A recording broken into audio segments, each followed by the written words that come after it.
Wacana transisi energi dari energi berbasis fosil ke energi terbarukan merupakan salah satu agenda besar pemerintah Indonesia saat ini. Hal ini didasari oleh setidaknya dua alasan mendasar. Pertama, hal ini guna mengejar target pembauran energi terbarukan. Kedua, hal ini juga untuk merespon tren global yang saat ini menunjukkan peningkatan ke arah pembauran energi terbarukan. Global Electricity Review mencatat bahwa terjadi peningkatan sebesar 15% untuk pembangkit listrik tenaga angin dan juga tenaga matahari sepanjang tahun 2020. Sayangnya Indonesia masih tercatat sebagai negara yang masih belum mengikuti tren global ini. Hal ini utamanya disebabkan oleh kurang ambisiusnya pemerintah dalam mengeskalasi bauran energi terbarukan di Indonesia. Tercatat bahwa hingga tahun 2020, bauran energi baru dan terbarukan Indonesia baru menduduki angka sebesar 11,51%. Salah satu penyebab dari lambatnya pengembangan bauran energi baru dan terbarukan di Indonesia adalah terkait dengan kurang matang dan kurang akomodatifnya legislasi di Indonesia dalam mendukung percepatan transisi energi. Wacana pengembangan rancangan undang-undang yang secara khusus mengatur terkait dengan energi baru dan terbarukan menguat sejak tahun 2018.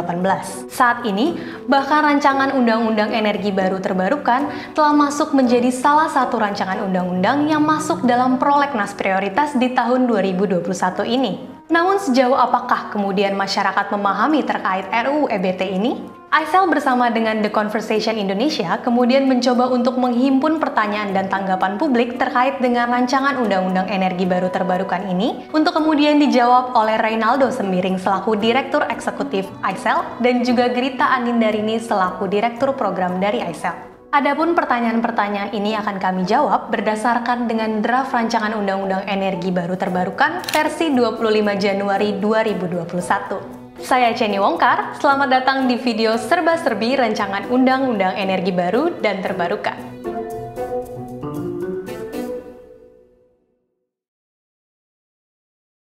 Apakah rancangan undang-undang ini adalah pelengkap atau sudah ada undang-undang sebelumnya yang mengatur tentang energi baru terbarukan? Pada prinsipnya pengaturan mengenai energi dapat mengacu kepada Undang-Undang Energi Nomor 30 Tahun 2007 dan Undang-Undang tentang Ketenaga Listrikan Nomor 30 Tahun 2009. Mengenai energi terbarukan sendiri, melalui Undang-Undang Nomor 30 Tahun 2007 diminta untuk diatur dalam tingkat peraturan pemerintah. Hal ini kemudian dikukuhkan dalam rencana strategis Kementerian ESDM tahun 2015 sampai dengan tahun 2019, di mana diminta juga untuk dibentuk dalam PP. Hanya saja wacana mengenai pengaturan setingkat PP ini kemudian naik menjadi level undang-undang yang sekarang kita kenal sebagai RUU EBT.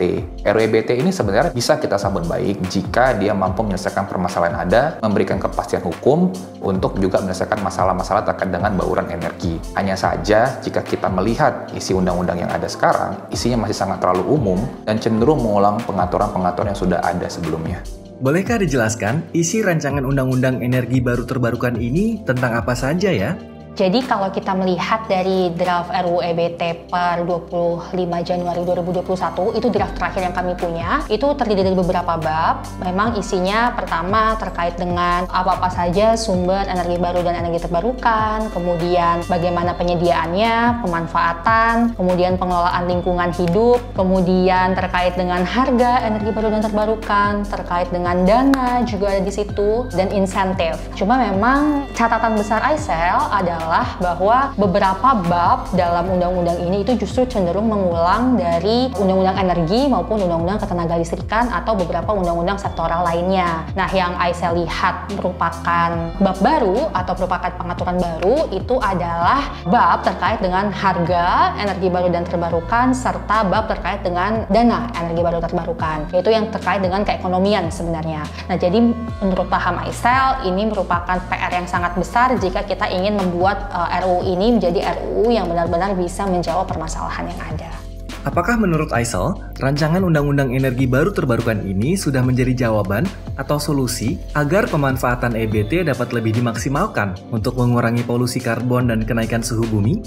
Jadi memang kalau kita melihat tujuan dari dibentuknya RUU EBT ini adalah salah satunya sebagai upaya untuk mitigasi perubahan iklim dan untuk mengurangi emisi gas rumah kaca. Namun memang sayangnya kalau kita melihat dalam RUU ini, kami menyebutnya cenderung ada di bawah bayang-bayang energi baru. Jadi Jadi dalam RUU ini tidak hanya mengatur terkait dengan energi terbarukan saja, tapi juga mengatur terkait dengan sumber-sumber energi baru. Seperti misalnya ada gasifikasi batu bara tercairkan, nuklir, coal bed methane, yang sebenarnya itu merupakan bentuk-bentuk lain gitu ya dari batu bara. Kalau kita mau melihat perbandingan emisi yang dihasilkan dari energi baru ini, saya coba mengutip salah satu research dari Department of Trade and Industry-nya UK pada tahun 2016. Mereka memperkirakan untuk gasifikasi batu bara saja misalnya, itu bisa menghasilkan emisi 800 kg per megawatt hour. Dan itu 2 kali lebih besar sebenarnya jika kita bandingkan dengan emisi dari konvensional gas atau gas alam gitu. Dan itu justru jauh sekali lebih besar ketika kita membandingkan dengan emisi yang dihasilkan oleh energi terbarukan. Nah, jadi kalau seandainya ada beberapa yang menyatakan bahwa ini adalah bentuk baru dari batu bara atau clean coal seperti itu, tapi memang kami melihatnya ini emisi energi-energi baru ini jauh lebih minim jika dibandingkan memang dengan konvensional coal atau batu bara konvensional yang secara emisi memang sangat amat besar. Jadi menurut paham kami, RUU ini jika masih mengedepankan energi-energi baru seperti batu bara yang telah saya sebutkan, itu justru tidak sejalan dengan semangat untuk transisi energi menuju energi terbarukan, energi bersih, dan untuk mengurangi emisi gas rumah kaca kita. Nuklir ini sebenarnya urgent atau enggak ya? Mengingat Perancis malah mau meninggalkan. Betul sekali, urgensi eskalasi nuklir di Indonesia patut dipertanyakan mengingat potensi energi terbarukan belum dimaksimalkan. Dari target energi terbarukan kita sebesar 23% pada tahun 2025, saat ini kita baru mencapai 11,51%. Dalam draft RUU EBT, nuklir dimasukkan sebagai energi baru. Kalau kita lihat dalam pasal 1 angka 2, disebutkan bahwa energi baru adalah semua jenis energi yang berasal atau dihasilkan dari teknologi baru. Padahal kita sama-sama tahu, nuklir sudah berkembang sejak 1939. PLTN sendiri sudah berkembang sejak 1951. Artinya tidak tepat nuklir disebut sebagai teknologi baru. Apalagi tren dunia saat ini telah menunjukkan tendensi beberapa negara untuk pass out dari nuklir.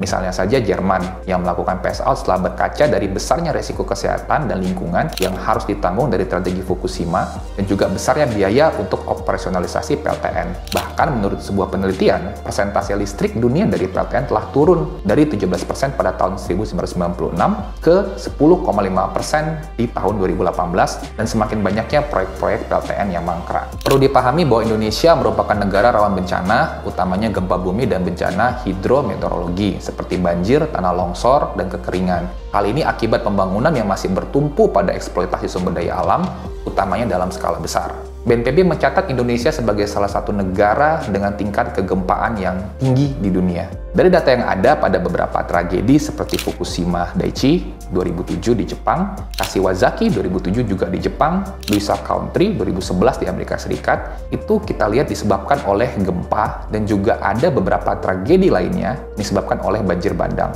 Berkaca dari situasi tersebut, kita melihat bahwa ada hal yang sangat berbahaya ditambah dengan tidak kuatnya instrumen perlindungan lingkungan kita pada regulasi kita saat ini. Makanya, rencana pengembangan teknologi nuklir skala besar tidak layak untuk Indonesia saat ini. Apakah rancangan undang-undang energi baru terbarukan ini juga memuat regulasi semacam carbon tax? Jika kita melihat pada draft RUU EBT per Januari 2021, draft terakhir yang kami punya, memang terkait dengan carbon tax itu belum secara eksplisit gitu ya, diatur dalam draft tersebut. Namun yang kami lihat ada satu pengaturan terkait dengan SPET kita menyebutnya, atau Standar Portofolio Energi Terbarukan. Dalam pengaturan ini, badan usaha yang dia membangkitkan listrik dari energi fosil atau menghasilkan bahan bakar minyak gitu ya, dia at some point harus memenuhi kewajiban untuk membangkitkan listrik atau mencampur bahan bakarnya dengan energi terbarukan. Jika badan usaha ini tidak dapat mencapai target tersebut, dia diwajibkan untuk membeli yang namanya sertifikat energi terbarukan atau Renewable Energy Certificate. Jika pada akhirnya mereka tidak melaporkan bagaimana rencana pengelolaan energi terbarukannya, mereka pada akhirnya badan usaha ini akan dikenakan sanksi administratif. At some point memang pengaturan ini merupakan pengaturan yang sangat baik untuk pada akhirnya bisa menstimulus pengembangan energi terbarukan, karena pun terkait dengan Renewable Energy Certificate juga sudah banyak dipakai di berbagai negara, dan pada akhirnya nanti bagaimana implementasinya, hal inilah yang perlu untuk kita kawal bersama. Apakah nantinya RUU EBT juga mengatur tentang skema pendanaan EBT? Contohnya seperti pembentukan suatu badan tersendiri untuk menghimpun dana untuk EBT atau terdapat skema pendanaan khusus lainnya? Terima kasih banyak pertanyaannya.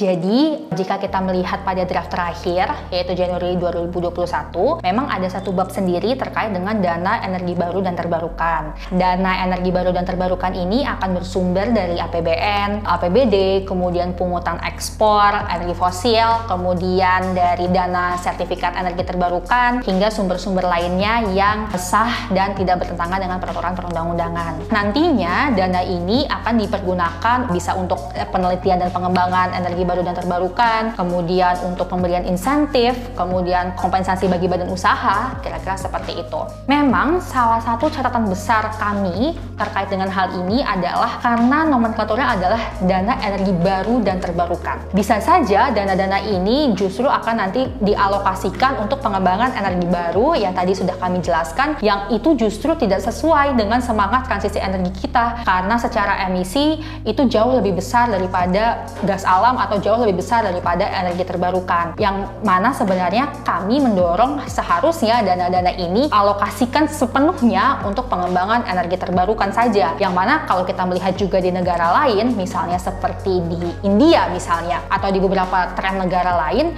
itu justru pengembangan atau dana-dana ini fokus untuk pengembangan energi terbarukan saja, bukan untuk pengembangan energi-energi fosil, yang mana dalam Indonesia itu justru dikategorikan sebagai energi baru. Dan inilah yang perlu untuk kita kritisi bersama, bagaimana pada akhirnya nanti dana ini harus dipergunakan untuk pengembangan energi terbarukan yang merupakan energi masa depan kita. Rancangan Undang-Undang Energi Baru dan Terbarukan akan dapat menjadi rancangan undang-undang yang strategis apabila dapat memuat poin-poin penting transisi energi di Indonesia, serta dapat secara langsung dioperasionalisasikan untuk mengakselerasi perwujudan target penerapan bauran energi ketika disahkan.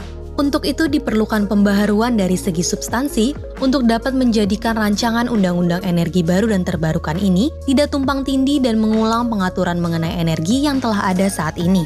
Berdasarkan paparan sebelumnya, kami berkesimpulan bahwa penempatan energi baru perlu dikaji ulang dalam rancangan Undang-Undang Energi Baru dan Terbarukan ini. Hal ini mengingat energi baru yang diusung, yakni nuklir dan turunan batu bara, menimbulkan dampak yang signifikan baik terhadap lingkungan maupun sosial dan kesehatan masyarakat.